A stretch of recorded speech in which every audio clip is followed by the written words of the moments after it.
That's the Forum for Agricultural Research in Africa, is a continental apex organization for agricultural research in Africa. And therefore, it provides a platform for all its stakeholders engaged in agricultural research and innovation. It also brings together a network of actors that work in partnership with FARA, and also in the other regions of the world. So FARA's actions are informed by its partners that form the forum.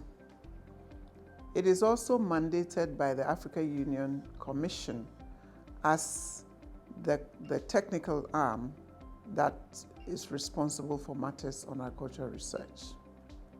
The General Assembly therefore brings together all its stakeholders and forms the highest organ of governance for FARA, because these stakeholders actually give FARA the mandate to coordinate and convene agricultural research on the continent.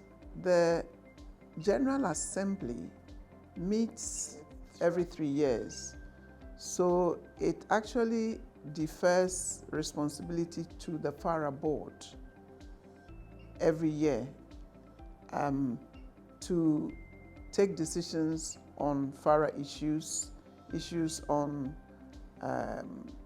strategy, issues on work plans, and issues that require strategic direction are deferred to the board every year until another General Assembly meets. Being the ultimate oversight body of FARA, it approves all FARA policies. It amends FARA's constitution, governance manual.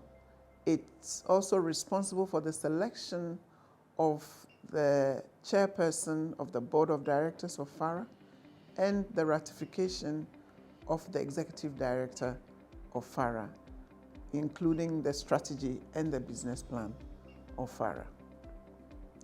So the General Assembly started, I think, in 2002 in Maputo, and it ushered the first executive secretary, at the time Dr. Monty Jones, into office as its first leader. So that was a big thing for Maputo 2002. And of course, that also framed the implementation of FARA as it took over from the Special Program for African Agricultural Research, SPA, that was domiciled in Washington. In 2003, it held its next General Assembly in Dakar. And that General Assembly consolidated the work that had been done from taking over from SPA to a new Africa-led organization. And so the 2003 GA was, in a way, a test case to see how FARA had fared over the year. In 2003, a decision was taken to have it every 2 years instead of every year.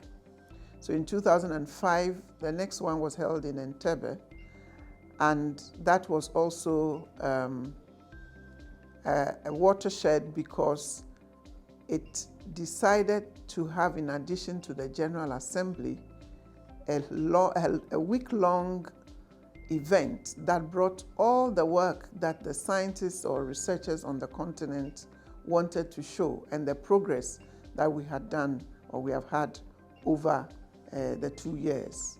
So in Entebbe, we had the Science Week linked to the General Assembly, which was the governance arm. So in 2007, the next Science Week was held in Johannesburg. And that Science Week was the one that decided and actually approved FARA to reorient its work, which had been based on different projects, to a programmatic approach, and also approved a new strategy of 2007 to 2017 and approved the change of the title of the Executive Secretary of FARA to an Executive Director of FARA. So in that meeting, it was also decided to have it every 3 years instead of 2 years. So in 2010, the next one was held in Ouagadougou with a lot of donor interests in FARA and on the work that FARA did. And that led, of course, to the support of the Multi-Donor Trust Fund. And a number of projects were also launched, including the Africa Foresight Academy, Africa Brazil, and other key projects.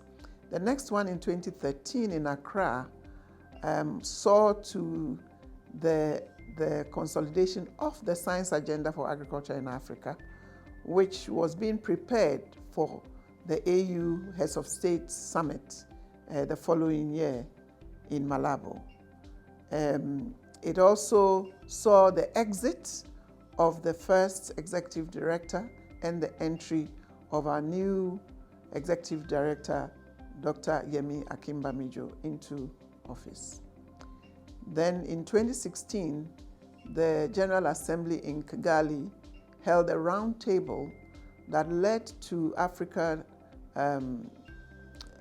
AFDB accepting for FARA to develop a new program on African agricultural research, which is the app, and actually provided some seed funding to get that program underway as a direct response to the Technologies for African Agriculture Transformation, the TAT program, that was about scaling agricultural technologies. APP was to provide a pipeline of technologies to feed into the TAT. So in 2019, the next one was scheduled to have been held in Cairo, but due to unforeseen circumstances, it had to be rescheduled to 2020. And of course, earlier on in 2020, we had also COVID, and therefore the board decided to actually decouple the Science Week from the General Assembly in order to allow us to fulfill our statutory obligation to forum members by having the governance body actually meeting.